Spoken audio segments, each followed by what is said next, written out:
Maaf, tadi setelah dunia itu ada alam apa? Kubur. Sebelum pindah ke akhirat, pertengahannya ada alam kubur. Nih lihat sini nih. Kalau orang sudah selesai di alam ini, maka Allah wafatkan. Kullu nafsin dha'iqatul maut. Setiap yang punya jiwa akan kedatangan maut. Siapa yang bawa maut? Namanya malakul maut. Kalau malakul maut sudah bawa maut, maka dia mulai mewafatkan sampai meninggalkan dunia ini. Apa dalilnya Ustaz? Quran surah 32 ayat yang ke-11, paling kanan sebelah bawah. Qul yatawaffakum malakul mautil ladzi wukkila bikum. Kata Allah, katakan Muhammad kepada semua umatmu, setiap yang punya nyawa itu akan diutus malakul maut untuk mencabut nyawanya.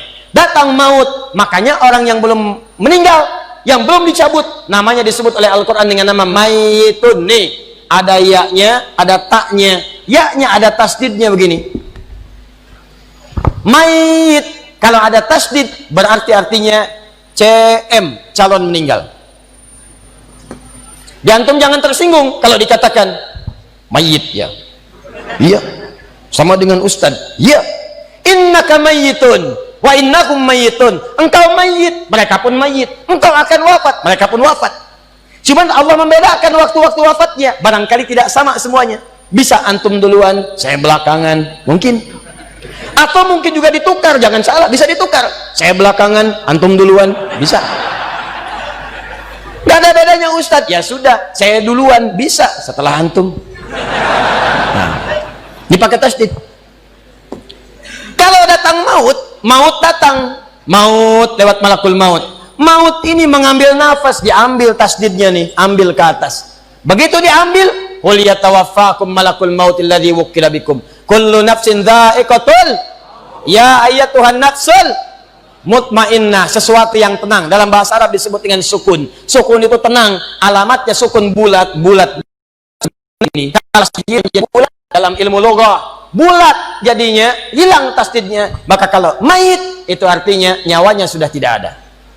Mayitun masih ada nyawa, diambil malakul maut jadi mayitun. Nih, alam kubur.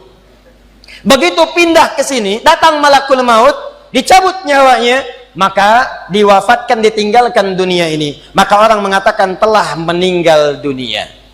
Artinya apa? Ditinggalkan dunianya. Lihat sini, fokus.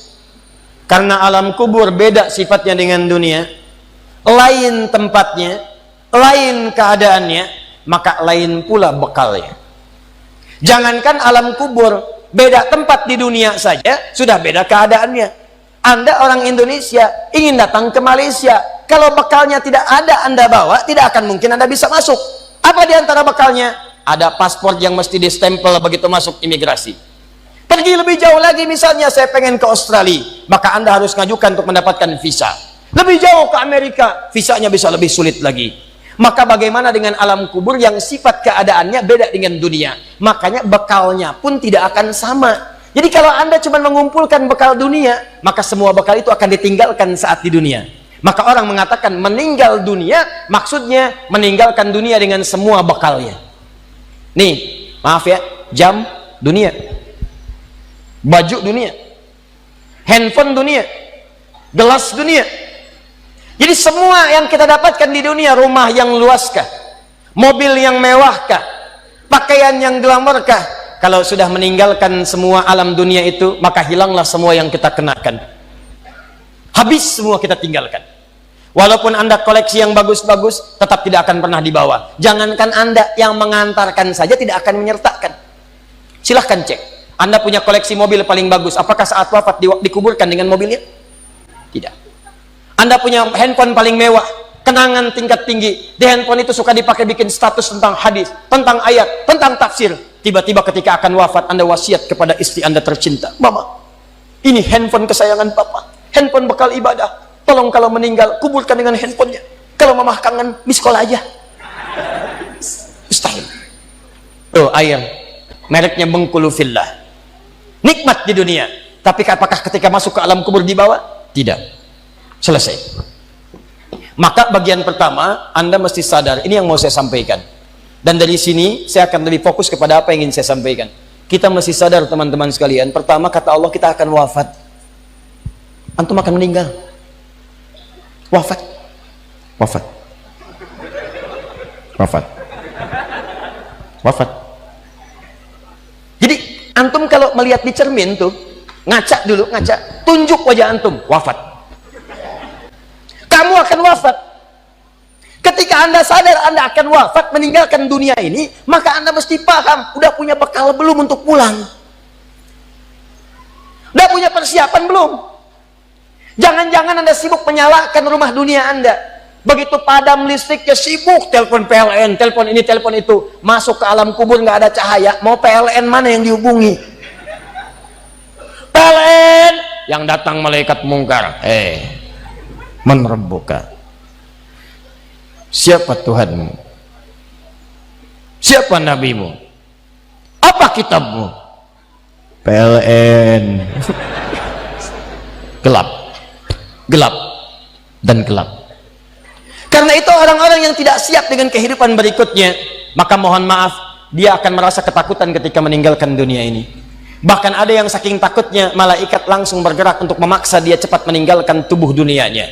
Muncul Quran surah ke-8 ayat ke-50. Kata malaikat, akhriju anfusakum. Kamu ini susah banget pulangnya, maka dipukulin oleh malaikat. Pukul, pukul, pukul, pukul. Teman-teman, karena alam kubur itu bekalnya bukan bekal dunia, maka Anda tidak akan pernah bisa membawa cahaya dunia ke alam kubur. Maka saya ajak Anda pada malam hari ini, coba ayo kita berubah. Tolong pikir baik-baik, tidak akan ada yang abadi. Dan besok pun belum tentu hidup. Demi Allah saya katakan, Allah bisa mewafatkan kita pada malam hari ini. Saya cuma mau tanya sebentar aja, renungkan. Tolong tanya pertanyaan saya ini, tanyakan pada diri Anda sebelum tidur. Kalau Allah wafatkan Anda pada malam ini, sudah siapkan Anda dengan bekal pulang Anda kepada Allah? Karena itu hukum mengatakan orang yang tidak punya bekal maka dia tidak siap untuk mudik.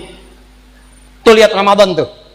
Ntar sebentar lagi, tersisa tinggal 2-3 bulan ke depan, datang bulan Ramadan. Begitu di ujung Ramadan, orang semua siap-siap mudik. Demi Allah saya katakan, saya pernah mengadakan survei kecil-kecilan. Saya tanyakan pada sementara orang yang tidak mudik, saya tanya kenapa nggak mudik? Ustadz, nggak ada bekal. Dunia saja tidak punya bekal, malu mudik. Tidak punya bekal, susah mudik.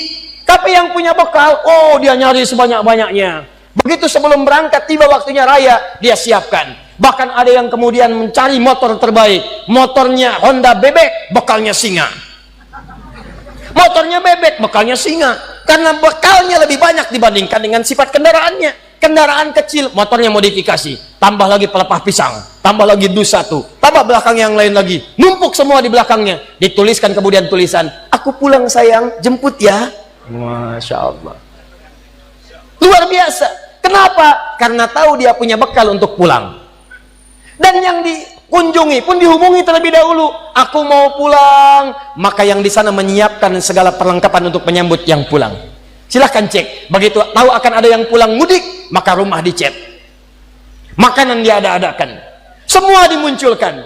Bahkan yang tidak ada pun menjadi ada. Coba setahun sekali, luarnya kongwan, dalamnya rangginang. Idul Fitri. Anda pun begitu. Jadi kalau dunia saja punya sifat mudik, maka akhirat pun demikian. Orang-orang yang punya petaknya cuma dunia saja, maka selesai hidupnya di sini.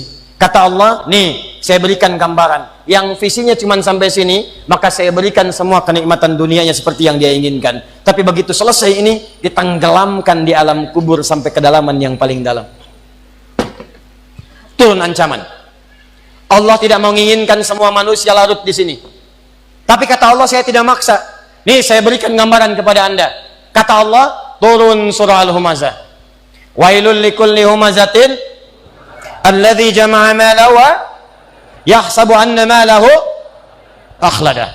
Kata Allah, hei yang terlampau sibuk dengan dunia.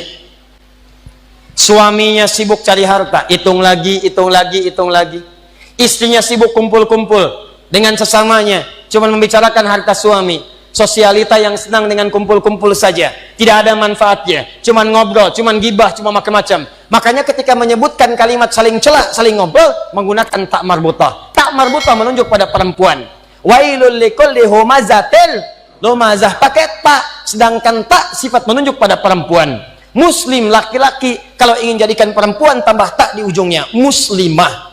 Mukmin laki-laki, perempuan mukminah. soim laki-laki, perempuan wah itu dia sesuatu yang kokoh, kuat, berwibawa, mantap, punya tenaga. Makanya tanda-tanda laki-laki pun beda, punya kumis, laki-laki berkumis, perempuan tidak, punya wibawa, punya kata-kata yang kuat.